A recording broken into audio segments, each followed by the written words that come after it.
The leading and largest motorcycle manufacturer in the United States, with a history of more than a century, is an example of a company that has never stopped growing. Its history reflects the ambition of two men who not only knew how to make motorcycles, they were two visionaries who effectively had a very clear picture of what they wanted to achieve with their product and how they were going to achieve it. The success was in creating motorcycles with distinctive and innovative elements that would prove in competitions to be the best.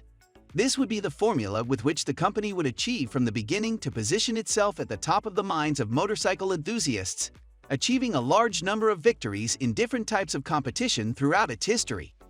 But how did Harley Davidson go from selling motorcycles to selling a lifestyle? The origin of Harley Davidson motorcycles dates back to around 1901. A young William Harley, concerned about his future and eager to find a business idea, began to design and build what would be his first motorcycle prototype. In reality, it was just a bicycle with a gear that allowed the rider to avoid pedaling. But step by step, this idea took shape and he continued to improve his invention. In 1903, one of his best friends, Arthur Davidson, saw a future in that novel invention and joined him to create the company. Thus, in a small wooden shed located in Milwaukee, the legend of Harley Davidson was born. In 1904, the first distributor appeared, and with him the first sales of this initial motorcycle model. A few years later, in 1909, came the mythical V-twin engine, so well known as V2, which was adapted to Harley Davidson motorcycles and remains today one of the most remarkable features of the brand. Everything was going smoothly, but in 1917, the world entered the First World War, and one-third of Harley Davidson's production began to be sold to the military. Motorcycles became a light and efficient means of transportation for soldiers. It is estimated that about 20,000 Harley Davidson motorcycles were used during the First World War. By the early 1920s, the war was over and Harley Davidson had become the world's leading motorcycle company. However, as expected, the first copies soon began to emerge from different parts of the world. But despite this, Harley remained in the #1 position. It had no less than 2,000 distributors in 67 different countries, and all this had been achieved in just 17 years. The performance of its motorcycles continued to improve at a rapid pace, and by 1928, the V2 could already run at just over 100 miles per hour, about 160 kilometers per hour. An incredible speed, considering that at the time, most roads in North America were not even paved. To give you an idea, the fastest race car at the time, the Indianapolis 500, could reach 122 miles per hour, just 22 miles per hour faster than a Harley. Harley Davidson was exceeding all expectations, and soon the brand became recognized as synonymous with speed and absolute freedom. In 1941, in the midst of World War II, the production of motorcycles for sale to the public was stopped again, and they began to produce units for the U.S. Army. 6 years later, once the war was over, the first Harley Davidson jacket was sold in 1947. Hollywood began to give more fame to the brand, bringing out their shiny motorcycles in several movies. This fact made the brand known to many more people. But this had a double-edged sword, as the public began to associate these motorcycles with criminals and violent people. So the brand gained a rather negative reputation that directly affected sales.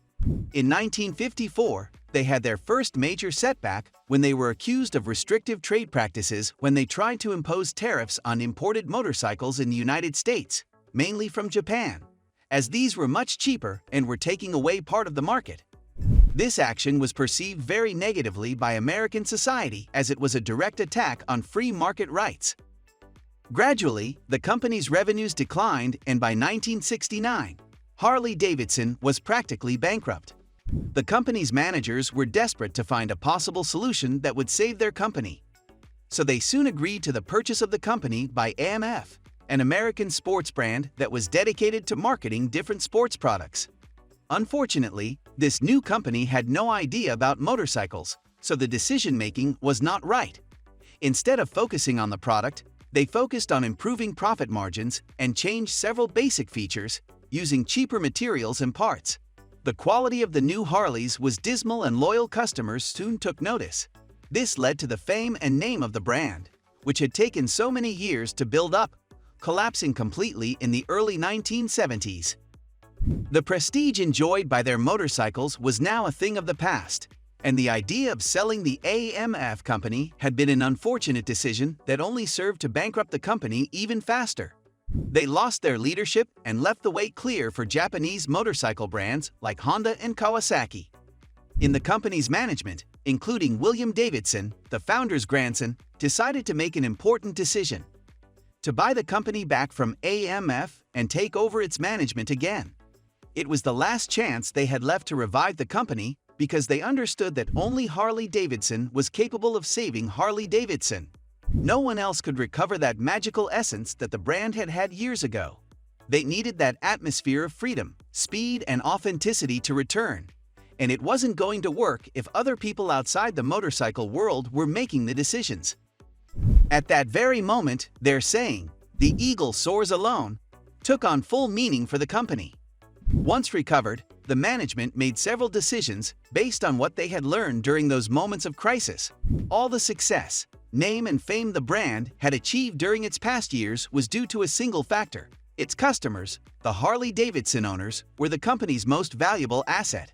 So to reinforce that loyalty and passion for the brand, the Hog Club was created in 1983, an acronym for Harley Owners Group, also chosen in honor of the curious nickname given to Harley riders at the beginning of the 20th century.